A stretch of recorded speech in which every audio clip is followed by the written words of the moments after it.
അസ്സലാമു അലൈക്കും വറഹ്മത്തുള്ളാഹി വബറകാതുഹു. ഒന്നിനും കൊള്ളാത്ത ഞാൻ മഹാനായ കൂറത്തങ്ങളുടെ അനുസ്മരണ പരിപാടിയിൽ സംസാരിക്കുമെന്ന് ഒരിക്കലും ഞാൻ വിചാരിച്ചിട്ടില്ല. വേദിയിലുള്ള ഉസ്താദന്മാർ, ഈ ഇത്രയും ഉസ്താദന്മാർ മുമ്പിൽ എന്താണ് ഞാൻ സംസാരിക്കേണ്ടത്? ഞാനൊരു രാഷ്ട്രീയക്കാരനല്ലാതെ ഒരു ആലിമുമല്ല. പക്ഷേ തങ്ങൾ ഉസ്താദിൻ്റെ അനുസ്മരണ പരിപാടിയിൽ 2 വാക്ക് സംസാരിക്കണമെന്ന് പറഞ്ഞപ്പോൾ ഞാൻ സംസാരിച്ചില്ലെങ്കിൽ എൻ്റെ മനസ്സ് അനുവദിക്കുന്നില്ല. പ്രിയപ്പെട്ടവരെ, നമ്മുടെ ഈ ദാറുൻ നജാത്തിൽ വെച്ച ഈ സമയത്ത് തങ്ങൾ ഉസ്താദിൻ്റെ അനുസ്മരണം നടക്കും നമ്മൾ ആരെങ്കിലും വിചാരിച്ചിട്ടുണ്ടോ? ഒരു ഉസ്താദ്മാരാവട്ടെ അല്ലെങ്കിൽ നാടന്മാരാവട്ടെ, എല്ലാം അള്ളാഹുവിൻ്റെ വിധിയാണ്. നമ്മുടെ എല്ലാവരുടെയും നേതൃത്വമാണ് മഹാനായ കൂറത്തങ്ങളുപ്പാപ്പ. പക്ഷേ തങ്ങളുപ്പാപ്പൻ്റെ കറാമത്ത് പറയുന്നത് തങ്ങളുപ്പാപ്പക്ക് ഒരു ഇഷ്ടമേ അല്ല. തങ്ങളുപ്പാപ്പൻ്റെ ഒരു ഫോട്ടോ എടുക്കുന്നതും പോലും തങ്ങളുപ്പാപ്പക്ക് ഇഷ്ടമല്ല. ഒരുപാട് സ്ഥലത്ത് ആലിമീങ്ങൾ കറാമത്തുകൾ പറയുന്നുണ്ട്. കാരണം ഷെയ്ഖുനാൻ്റെ അടുത്തുള്ള ഉപ്പാപ്പാൻ്റെ അടുത്തുള്ള ആ സ്നേഹം കൊണ്ടാണ്. ഞാൻ തങ്ങളുപ്പാപ്പ മരിച്ചു എന്ന വാർത്ത തങ്ങൾ ഉസ്താദിൻ്റെ ഡ്രൈവർ അസ്രഫ് തങ്ങൾ വിളിച്ചപ്പോൾ എൻ്റെ മനസ്സ് അവിടെ നിന്ന് തകർന്നു പോയി. കാരണം എന്നെ എന്നാക്കി മാറ്റിയത് അത് കൂറത്തങ്ങളുപ്പാപ്പയാണ്. ഞാൻ ഇന്നും ഈ സ്ഥലത്ത് നിന്ന് സംസാരിക്കാൻ കാരണം അത് കൂറത്ത് തങ്ങളുപ്പാപ്പയാണ്. കർണാടകയിൽ നിന്ന് ഞാൻ കേരളത്തിൽ വരുന്ന സമയത്ത് 21 കേസുള്ള ഒരു പ്രതിയാണ് ഞാൻ. ദീനെന്താണെന്നും ഒന്നും അറിയാത്ത ഞാൻ. അങ്ങനെയുള്ളപ്പോൾ മഹാനായ നരിക്കോട് പാപ്പാൻ്റെ അടുത്തുള്ള മുഹമ്മദ് ഉസ്താദിൻ്റെ അടുത്ത് ഞാൻ എത്തി. അവിടെ ഇന്ന് മുഹമ്മദ് ഉസ്താദ് എന്നെ നരിക്കോട് പാപ്പൻ്റെ അടുത്ത് കൊണ്ടുപോയി. അവിടെ ഇന്ന് 2ാമത് പോകുന്നത് ഞാൻ കൂറത്തങ്ങളടുത്താണ്.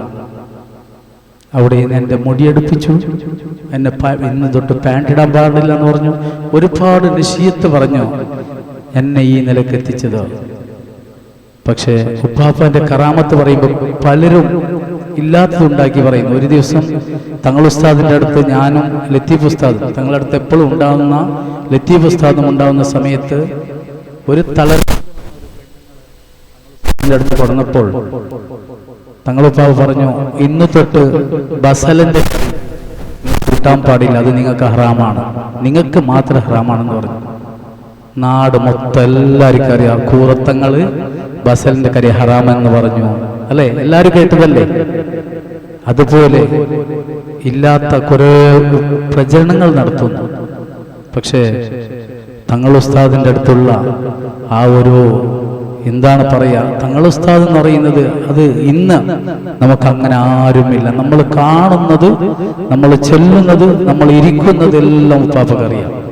ഒരു ദിവസം എൻ്റെ ബാപ്പാക്ക് 2 കാലിന് വെള്ളം വന്നപ്പോൾ ഞാൻ മംഗലാപുരത്ത് കൊണ്ടുപോയ സമയത്ത് അവിടുത്തെ ഡോക്ടർ മുക്കുന്ദ പറഞ്ഞു, നിന്റെ ഉപ്പാൻ്റെ കിഡ്നി പോയി. എൻ്റെ സ്വന്തം അഭിപ്രായം പറയാം. അപ്പം ഞാൻ തങ്ങൾ ഉസ്താദിൻ്റെ അടുത്ത് കൊണ്ടുപോയി. ഒരു ചൊവ്വാഴ്ച ഉച്ചയ്ക്ക് തങ്ങൾ ഉസ്താദിൻ്റെ അടുത്ത് കൊണ്ടുപോയി. കൂറത്തങ്ങളുടെ അടുത്ത് കൊണ്ടുപോയിട്ട് ഞാൻ ഈ തങ്ങളുടെ അടുത്ത് പറഞ്ഞു, ഉപ്പാപ്പ ഇത് ഉപ്പാൻ്റെ 2 കിഡ്നിയും പോയി എന്നാണ് ഡോക്ടർ വിധി എഴുതിയത്. തങ്ങൾ പൊട്ടിച്ചിരിച്ചു. തങ്ങൾ പറഞ്ഞു, നിന്റെ വാപ്പാൻ്റെ അടുത്ത് പയങ്കഞ്ഞി കുടിക്കണ്ടെന്ന് പറ. പയങ്കഞ്ഞി, ഇന്നാലത്തെ ചോറ് ഇന്ന് രാവിലെ. എൻ്റെ വാപ്പ ഒരു കൃഷിയാണ്, എന്നും അത് കഴിക്കും. ഒരു 10-15 കൊല്ലം മുമ്പാണ് പയങ്കഞ്ഞി കുടിക്കേണ്ടവർ.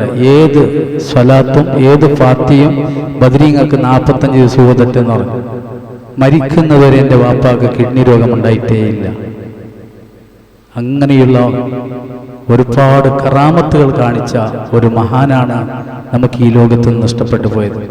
ഈ ഇരുന്ന് നമുക്ക് മാത്രമല്ല തങ്ങളുപ്പാപ്പൻ നഷ്ടം, നമ്മുടെ ലോകത്ത് തന്നെ മഹാനായ കൂറത്തങ്ങളുപ്പാപ്പയുടെ ഏറ്റവും വലിയ നഷ്ടമാണ്.